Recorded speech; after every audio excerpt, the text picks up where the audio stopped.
Hola muchachos, ¿cómo están? Buenas tardes o buenas noches, según como estén viendo el video, o buenos días. Hoy vamos a terminar con lo que es el programa. Lamentablemente no pude darles un en vivo, estuve en la universidad, pero se fue la luz, se fue el internet y tuvimos algunas fallas técnicas. La manera en que ahora vamos a estar trabajando es que yo voy a estar subiendo videos continuamente. Son videos de la clase, le vamos a dar secuencia al programa. El único detalle que yo veo aquí es que por favor me ayuden a que, como ya están suscritos al canal, los que no, que se suscriban y que le den like, que le den clic en la campanita, por favor, para que cuando yo suba un nuevo video, ustedes reciban la notificación y puedan ver los adelantos de la clase. Otro de los avisos que les quiero dar es que necesito que por favor me vayan ayudando con sus evidencias. Vayan haciendo sus evidencias. Sí, todavía nos quedan 3 semanas más de clase y van a ser de esta manera.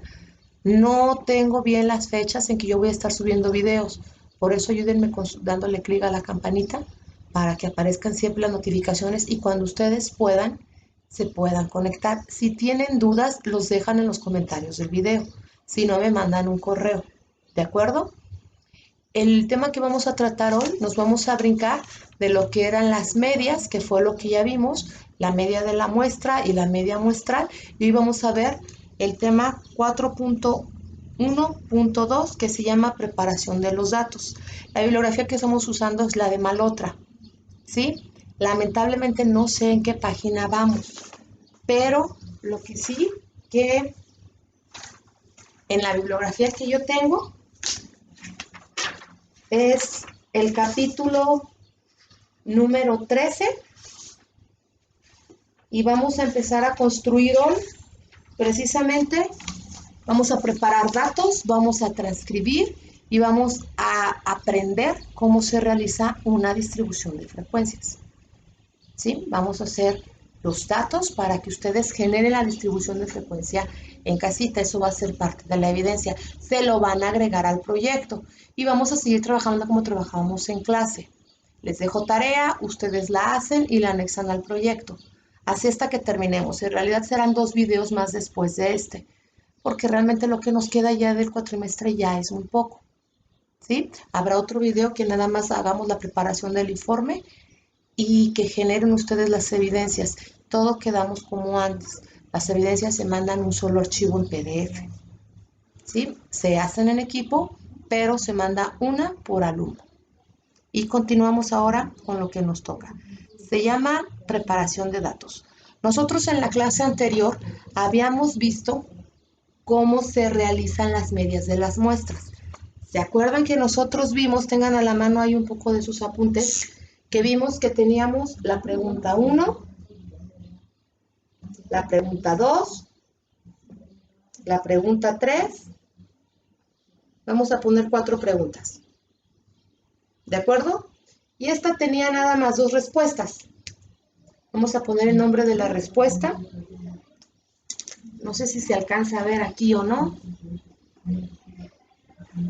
Un poquito. Si no, al final se las muestro. Y teníamos aquí la respuesta A y la respuesta B. En caso que hayamos hecho nosotros una pregunta en una escala de opción múltiple. ¿Se acuerdan que alguien que me dijo, no, pues yo hice la de Likert? Yo tengo una escala. E, F. Alguien que me diga, no, pues yo nada más en esta tengo estas respuestas. Y alguien en la 4 puede tener otra escala de 4. Nos posicionamos en el último ejercicio que hicimos para que ustedes más o menos se acuerden.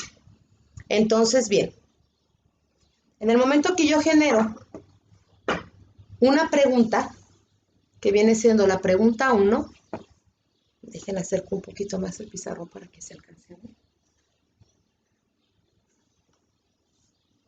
Esta es la pregunta 1, esta es la pregunta 2, la pregunta 3 y la pregunta 4. Lo que pusimos en morado, estas de aquí, son las posibles respuestas que podemos tener. ¿Se acuerdan que cada una, que eran 250 cuestionarios los que nosotros lanzamos? Entonces vamos a tener 250 observaciones por respuesta, sea sí, sea no o sea una de las escalas. Hasta ahí vamos bien.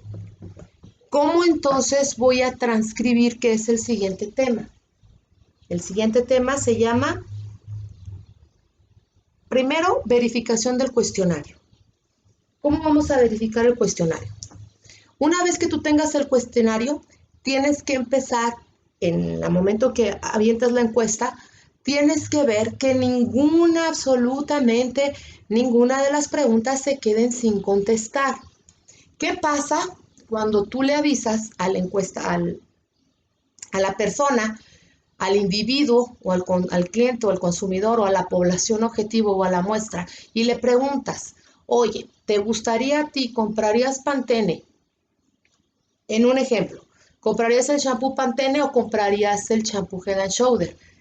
Si él te dice no sé o ninguno y tú no tienes registrada esa respuesta en el cuestionario, ¿cómo evitar ese pequeño desajuste? Lo tienes que codificar. ¿Qué hacemos ahí? Cuando la persona te dice no, entonces no hay más que una o la otra. O reestructuraste mal o hiciste mal la respuesta porque no le diste la opción de que él no conociera ninguna de las marcas.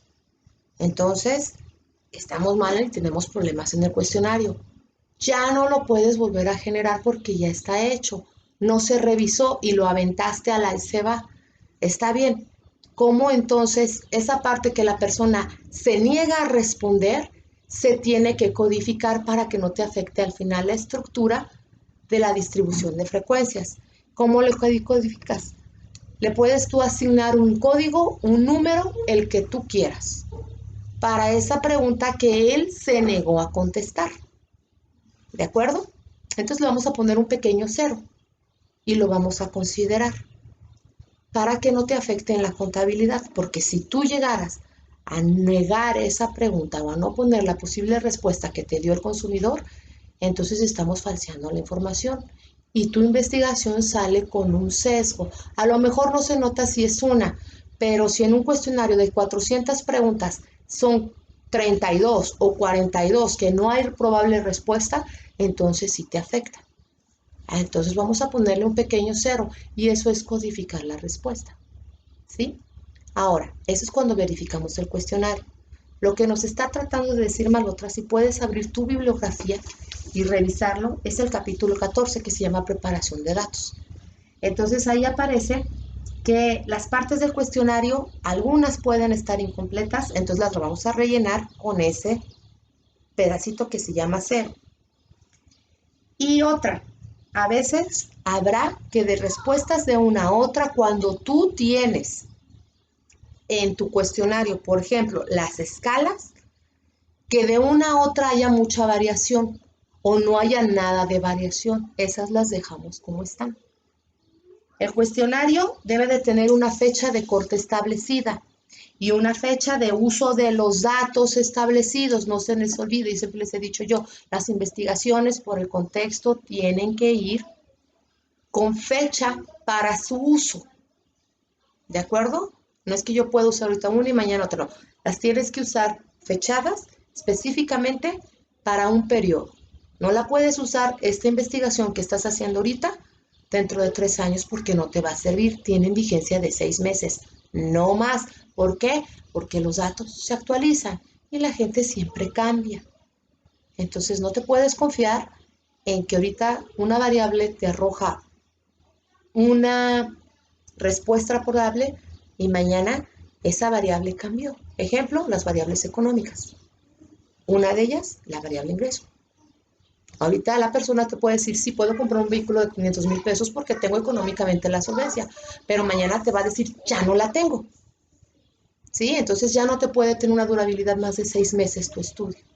A eso nos referimos con la última parte donde dice que el cuestionario tiene que ser contestado en un tiempo específico. ¿Sí? ¿Cuánto se recomienda que dure una entrevista? Si es un grupo de enfoque o de trabajo, lo ideal son 40 minutos, no más. cuando tú haces una entrevista en un centro comercial o arrojas el estudio para que lo avientes al consumidor, porque tu producto es de mercado individual, una encuesta no te puede durar más de 40 minutos, ¿sí?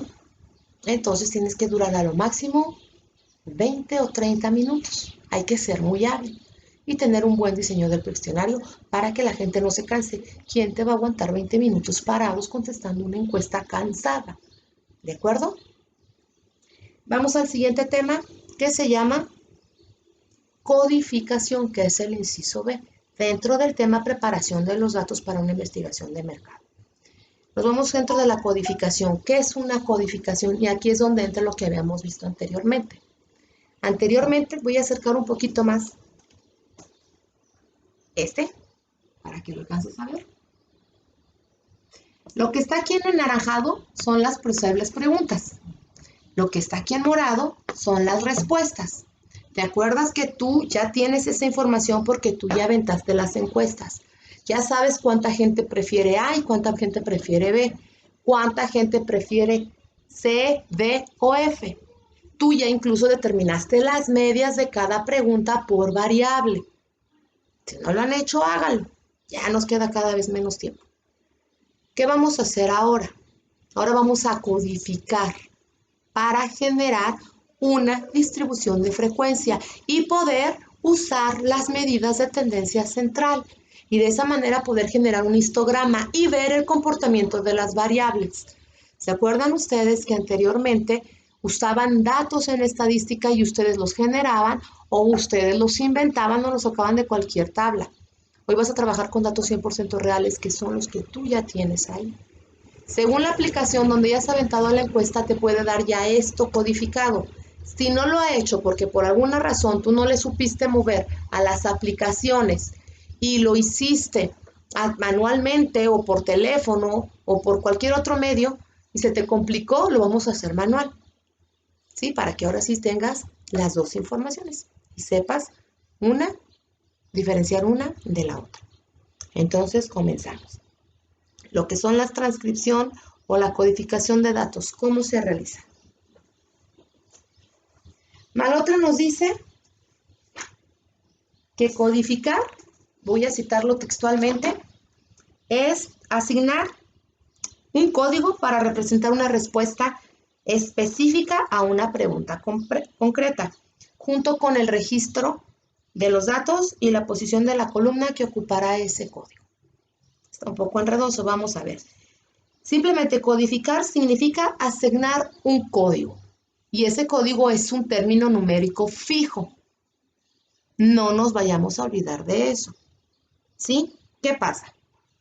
Hace un tiempo yo les dije que cuando estructurábamos el cuestionario te llevaba un formato.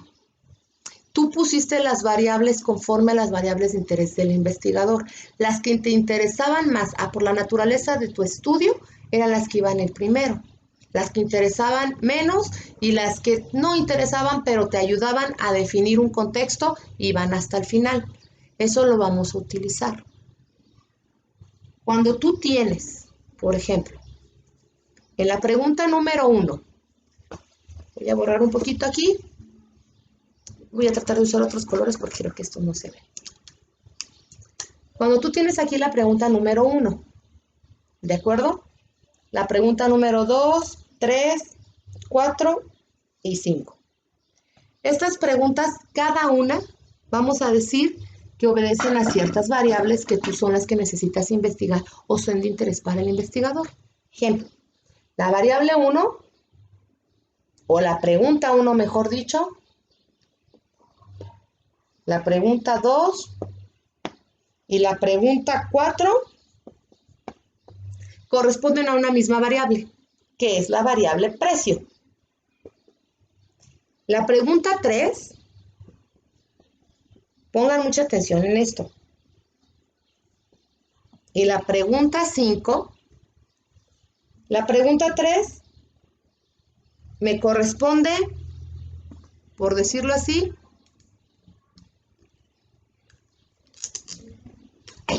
no lo podía abrir. La pregunta 3 me corresponde a la variable Por ejemplo, otra variable económica que se les precio, ingreso.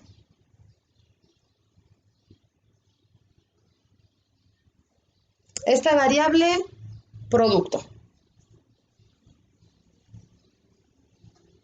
Al fin y al cabo, tú quieres conocer las necesidades del consumidor.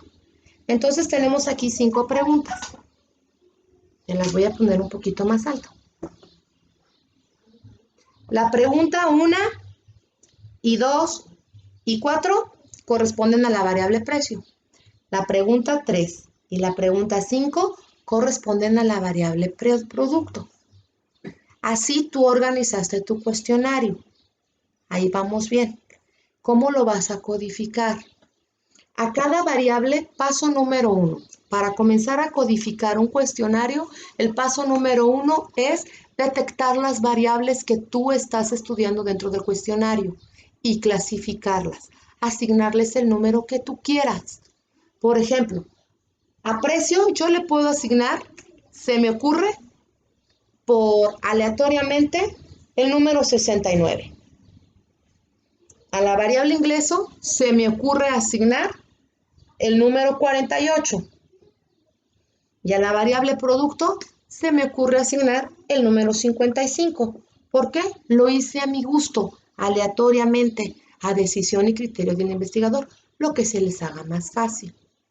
¿Qué vas a hacer? Vas a tomar todo tu cuestionario y vas a ver las preguntas, qué es, a qué variable, mejor dicho, a qué variable pertenece. De modo que todas las preguntas que estén relacionadas para conocer el nivel de ingreso del consumidor tienen que ver con la variable ingreso.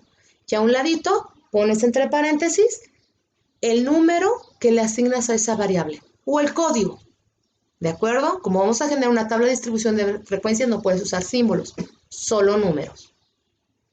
Segundo, si yo a la variable precio tengo 2 preguntas nada más, 2 son las que me van a indicar las características que tiene que conocer o el investigador sobre el consumidor respecto al precio. Y le asigno el 69.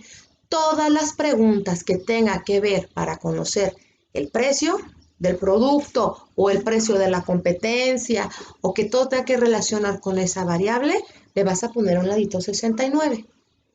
Y todas las variables que tú quieres conocer según el cuestionario que tú realizaste. Hasta ahí vamos bien.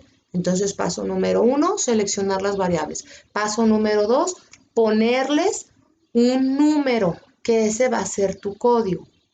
¿Sí? Y el paso número 3, ¿qué vamos a hacer ahora? Todas las posibles respuestas que tú obtuviste, incluyendo sus datos, también tienen un código. ¿Cómo? De modo que tengo aquí la pregunta número 1 con 2 posibles respuestas, la A y la B. Hice una pregunta de opción múltiple. Entonces, para el inciso A, que son las respuestas probables de A, le voy a poner un código. Otro número diferente a los demás para no confundirme. ¿Sí? Entonces, para las respuestas A de la pregunta 1 van a valer un 3. Y las preguntas B, todas las respuestas, puedo decirles que me dieron del B, van a valer un 8. Se asignan aleatoriamente. ¿De acuerdo? No hay problema. Ejemplo, alguien dirá, maestra, yo le puse aquí sí y aquí no. ¿Cómo le hago ahí? Ah, el sí vale 3 y el no vale 8. De modo que todas las preguntas que tengas con B, que te haya contestado la gente B, que es el no, van a ser el número 8. Y si fueron 250 preguntas que yo hice y las 250 personas me contestaron en B, entonces todas las 250 personas tienen el código número 8 de la pregunta 1, que corresponde a la variable 69. ¿Sí queda claro? Espero que sí. Si no, pues me dejan sus comentarios ahí abajito y me ponen sus dudas. Las escriben y me las preguntan. Yo después se las contesto. ¿Va? Hacemos lo mismo con la segunda variable. Alguien me preguntará, bueno, maestra, Eso es para opción múltiples, cuando tengo el sí, el no y el no sabe o el no se acuerda. Pero ¿qué voy a hacer cuando tengo una escala de Likert, por ejemplo? O cuando tengo una escala dicotómica. Ahí está más complicada la cosa, sí. ¿Por qué? Porque vas a tener posibles respuestas en escala, por ejemplo, de Likert del 1 al 7, donde tú le asignas un valor. Entonces ahí sí se pone más complicada la cosa. No es que se complique, es que vas a trabajar un poquito más. ¿Por qué? Porque entonces cada respuesta probable, por ejemplo, si aquí tienes la A, la B, la C, la D, la E, la F, ellos corresponden a un número de reactivos, a un número de respuestas o datos estadísticos, este otro número, este otro, este otro, este otro, este otro. Sumas todas las A, haces lo mismo que la acepción múltiple. Les vuelves a asignar un valor. Entonces, la A valen 1, por decirlo así, los que contestaron B valen 2, valen 3, valen 4, vale 5 y vale 6. Si tienes del 1 al 10, usted, ¿cuál, siendo el 1 el peor y el 10 el mejor, cuál decide? Es exactamente lo mismo. Entonces, de la pregunta A, ¿cuánta gente te contestó el número 4? De la pregunta B, ¿cuánta gente te contestó el número 2? Pero en una sola escala, por ejemplo, como la respuesta tiene 7 opciones, que viene siendo una escala, o 10, según la que tú le pongas del 1 al 10, va a tener 10 números.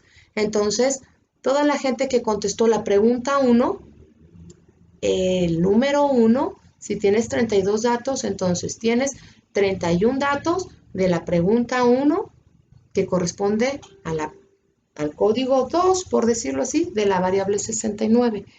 Haces una por escala o por número dentro de la línea de la escala. Ese es el problema, te va a arrojar más datos. ¿Sí?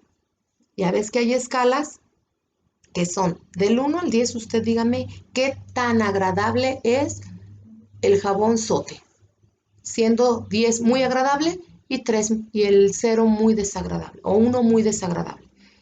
Habrá 30 gentes que sean el número 2, que elijan el número 2. Entonces, ese número 2 lo vas a cotejar aquí. Por ejemplo, los que te pusieron el número 2, 33 personas. ¿Sí? Del inciso A, y ya lo estamos codificando. ¿De acuerdo? ¿Cómo vamos a empezar ahora? A transcribirlo, que es el siguiente tema y el último.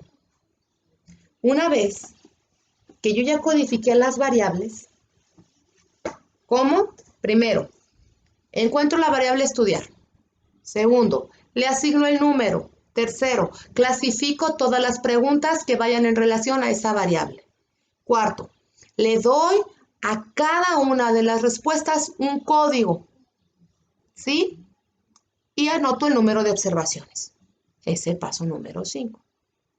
Pueden darle clic las veces que quieran a este video, regresarse y volverlo a poner para que no se les olvide. Bien, ¿y qué vamos a hacer ahora entonces? Vamos a empezar a generar la tabla de distribución de frecuencias. Y empieza. ¿Cómo se genera la tabla de distribución de frecuencias? Aquí tuve yo, o hice un pequeño ejemplo, déjense los pasos. Lo vamos a generar en Excel. ¿Por qué? Pues porque es más fácil. Si alguien tiene Access y sin problema lo puede utilizar, es todavía 2 veces más fácil. Pero como se me complica un poquito usar todavía la tecnología, vamos a hacerlo aquí en el pizarroncito. Y yo se los voy a poner. Esta es tu página de Excel. ¿De acuerdo? No sé si se alcanza a ver. Y aparece algo así, que son las filas.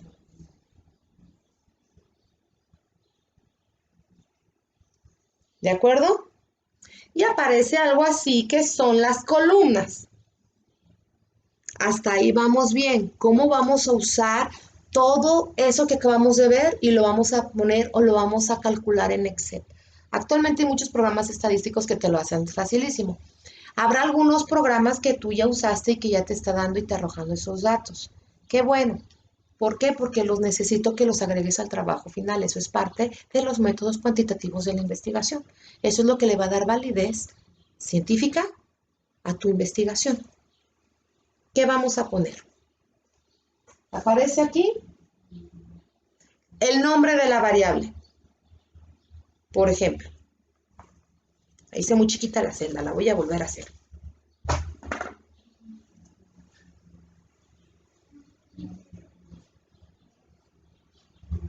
Ejemplo. Aquí vas a poner el nombre de la variable.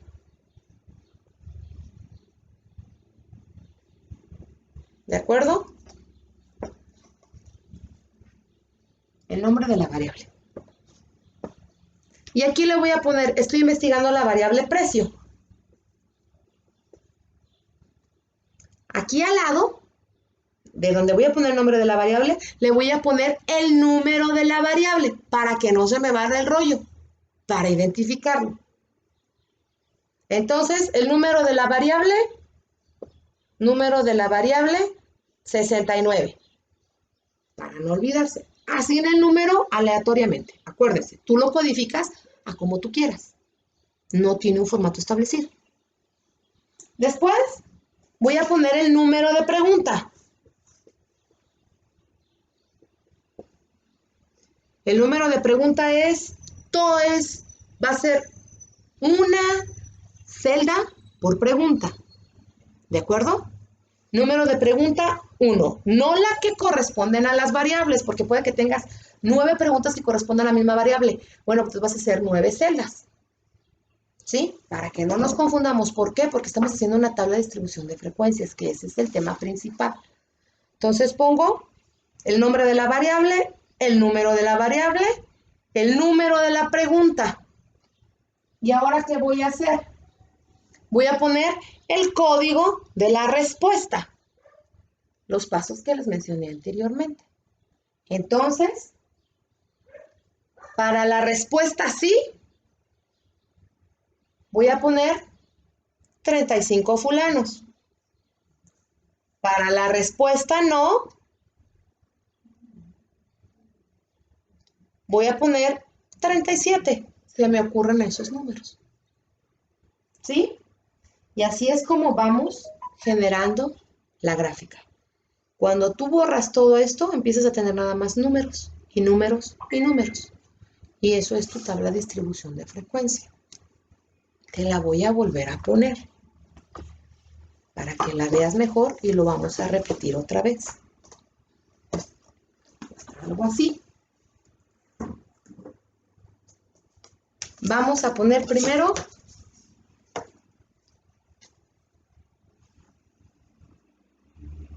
hacemos nuestra pequeña tablita. Esto tú lo vas a generar en Excel. Esto es obligatorio, todos me lo tienen que entregar. ¿De acuerdo? Y aparece aquí el nombre de la variable.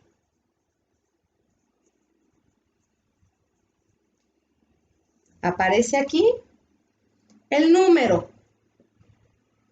Yo le puse 69. La variable precio lo voy a identificar con 69.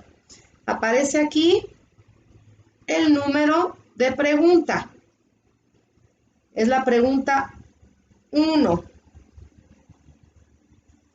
¿Sí? Código 69, precio. Ahora tengo la probable respuesta, que es el código sí, porque es una opción múltiple, por ejemplo.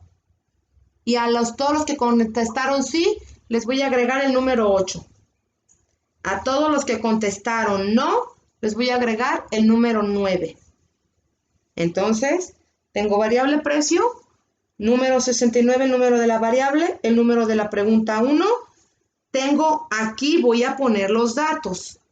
Tengo 15 gentes que dijeron sí, con el código 8. Y tengo 34 gentes que dijeron no, con el código 9. ¿Sí? Ahora me voy con la siguiente variable. Sigo estudiando precio. ¿Qué número tiene? La número 69. Pero esta segunda pregunta pues tiene una escala de Likert. Ejemplo, del 1 al 7, ¿qué tan estás de acuerdo y qué tanto está de desacuerdo con un producto? O con la calidad o con el precio. Entonces, la pregunta 1 viene siendo el número de pregunta la 2, la escala de Likert. Las respuestas, aquí sí va a ser un poco más grande. Entonces, para la respuesta probable, que voy a ponerle aquí, la 1, la 2, la 3, la 4, la 5, la 6 y la 7. ¿Cuántas? El número 1 vale, por decirlo así, esta es la escala de Likert. Los que respondieron el inciso A, todos los que pusieron del 1 al 4, pues fueron, todos los que pusieron 1, perdón, fueron 13 gentes. Todos los que respondieron el número 2, a la escala 2, fueron 24 gentes. Los que respondieron a la escala 7 fueron 44 gentes. Y así sucesivamente. Los que respondieron a la escala 9 fueron 30. Y los que respondieron a la escala 1 fueron 0 gentes.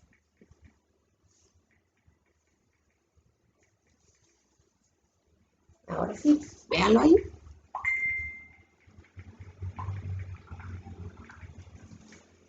Te vas a ir con la segunda variable. Estoy estudiando variable ingreso. Y le asigné el número 46. Un ejemplo. A la pregunta número 9. ¿Por qué? Porque es la pregunta que está en el cuestionario y que aparece como número 9. Entonces, fue una pregunta dicotómica. Acuérdense que el dicotómico va a los extremos. Entonces, a malo le asigné el valor 5. Y del valor 5 tengo 18 gentes. Y a muy bueno o a excelente le asigno el valor 6. Y de este me contestaron 76 gentes. ¿Sí?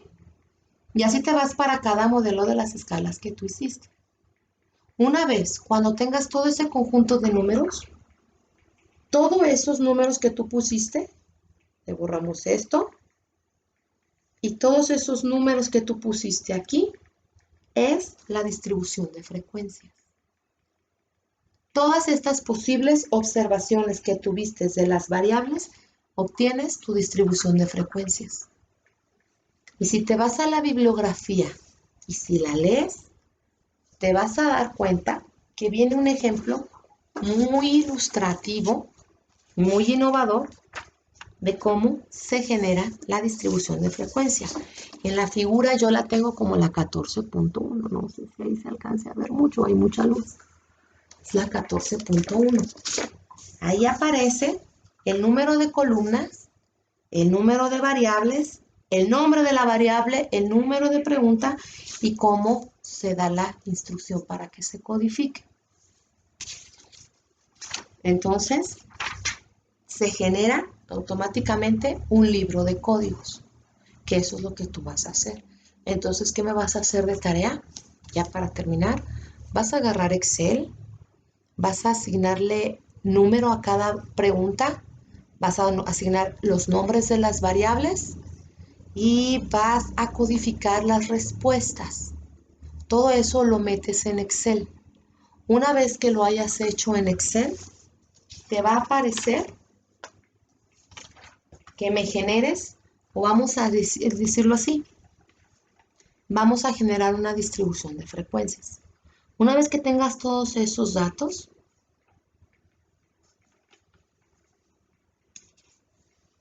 vamos a ajustarlos estadísticamente. ¿Y qué es lo que vamos a hacer?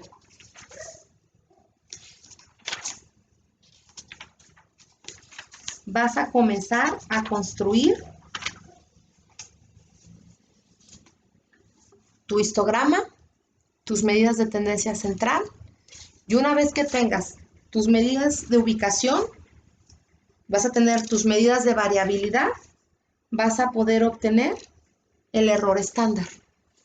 Y eso te lo vas a llevar de tarea. Generas la base de datos y de ahí te pasas al siguiente capítulo, que es el capítulo 15, que se llama distribución de frecuencias, tabulación cruzada y verificación de hipótesis. Y ya vamos a avanzar mucho. Aparece ahí una tablita que es la 15.1. Esa tablita aparece ahí una explicación de cómo se genera la base de datos. Es un pequeño ejemplo. Y ahí aparecen unos números de encuestados.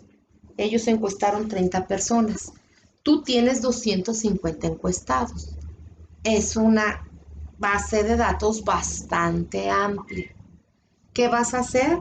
Pues si me vas a poner el número de encuestados del 1 al 250. Si es un trabajal, pero es todo lo que vas a hacer en toda la semana, entonces no es mucho. Vas a poner el número de encuestados del 1 al 250, que es tu muestra. De allí le vas a poner al final lo que le llamamos las variables. Ahí aparecen arriba una variable que se llama sexo, familiaridad, uso de internet, opinión sobre la tecnología, compras en internet. Esas que están arriba son las variables, ¿sí? Abajo aparece de sexo 1, 2, 1, 2, 2, 2, 2, 1, 1, 1. ¿Por qué? Porque al 1 se le asignó masculino y al 2 se le asignó femenino. Ahí la codificamos. Para no poner hombre, mujer, dijimos, todos los hombres se les asigna el código 1 y todas las mujeres se les asigna el código 2. ¿Sí? Y ahí aparece. La familiaridad dice 7. ¿Por qué? Porque se utilizó una escala del 1 al 7, la escala de Likert. Entonces, en la variable familiaridad, él contestó el 7, que está muy familiarizado con el internet. ¿Cómo lo usa? En el número 14. Ahí utilizó otra variable, porque a lo mejor 14 es una pregunta de una semana, es 14, 2 veces a la semana es 15, 7 veces al mes es 16. ¿Ya va quedando más claro?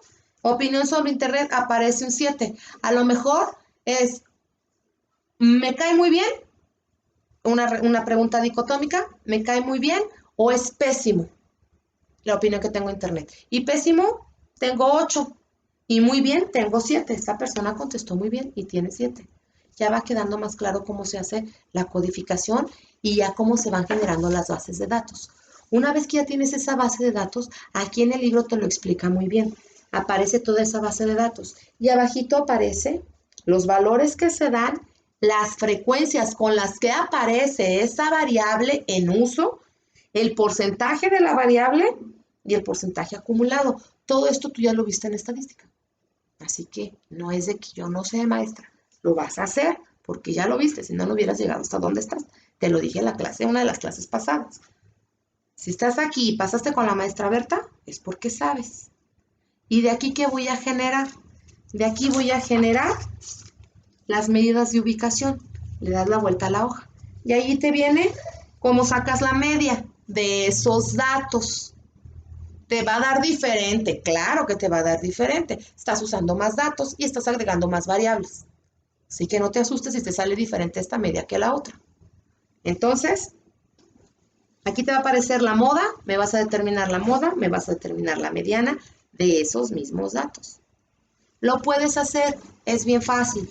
Lo metes en Excel, seleccionas todo, te vas a donde dicen funciones estadísticas, buscas media, y una vez que seleccionas todos los datos y te va a aparecer. Le das clic en mediana, te va a aparecer. Le das clic en moda y te va a aparecer. No es necesario que tú lo calcules. Simplemente Excel te da todos esos datos. Avanzas mucho, nada más lo que vas a batallar es en transcribir.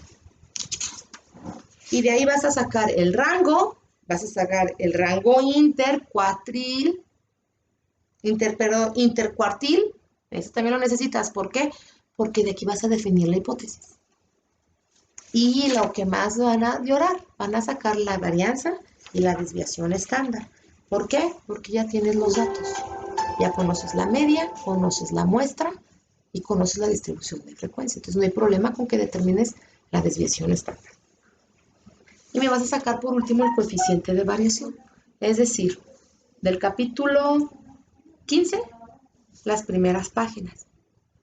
Y de ahí ya nos vamos para que tienes la información para comprobar la hipótesis. ¿Y cómo vas a comprobar la hipótesis? Muy fácil. Ahí vienen los pasos para que la compruebes. Formular la hipótesis, eliges la prueba apropiada de la hipótesis y eliges el grado de importancia de la hipótesis. Son en realidad 8 pasos. ¿Qué vamos a hacer? Léanlos y ustedes comprueben la hipótesis. Ya construyeron una distribución de frecuencias, ya tienen todas las medidas estadísticas, nada más apliquen lo que es la gráfica de campana y genere la formulación de la hipótesis. Tú ya sabes comprobar una hipótesis porque eso ya lo vieron. Nada más lo refrescas con la bibliografía. Y de ahí vas a ver cuál de las dos hipótesis es verdadera. Una es verdadera y la otra es falsa. Y con eso terminamos todo lo que es parte de los métodos cuantitativos de la investigación de mercado, que es lo más difícil. ¿Sí? Si tienes alguna duda, insisto, no es más que pregunten y que me manden unos comentarios, más ya sea que me manden los correos o que me lo pongan aquí en los comentarios. Y lo último, ya son los últimos 2 temas, perdón, que nos quedaban pendientes. Y lo demás es trabajo de campo, eso en otro video muy cortito lo voy a hacer, este es el más largo. Y el otro reporte de investigación tampoco es mucho problema porque eso ya está dado en el libro. Entonces, ya con eso terminamos lo que teníamos que ver por esta semana. Trabajen toda esta semana en ello. Toda esta semana. ¿Sí? La próxima semana yo voy a estar subiendo otro video entre martes y miércoles.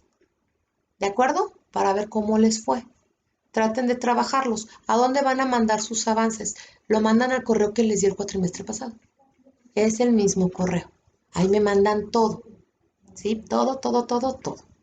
Entonces, si alguien necesita, maestra, tenemos dudas, me lo mandan ya sea por la caja de comentarios del canal o si no me mandan un correo personal. Y voy a también notificarles cada vez que haga un video, de todos modos que aparezca la campanita y después, de todos modos yo les voy a mandar por Face en el grupo de comunidad Age cuando ya actualice un video para que estén al pendiente. ¿De acuerdo? Espero que les haya sido muy útil esta clase y se llama cómo generar una tabla de distribución de frecuencias. Les agradezco mucho y esténse al pendiente. ¿De acuerdo? Esta es la clase más larga que va a haber. Las otras van a durar 10, 15 minutos, cuando mucho. Y ya terminamos el curso sin problema. Tarea, entonces trabajen sobre esto, terminen la investigación y trabajen las evidencias. Bien, que estén muy bien y que pasen buenas noches, buenas tardes, buenos días, como me hayan visto. Adiós, cuídense.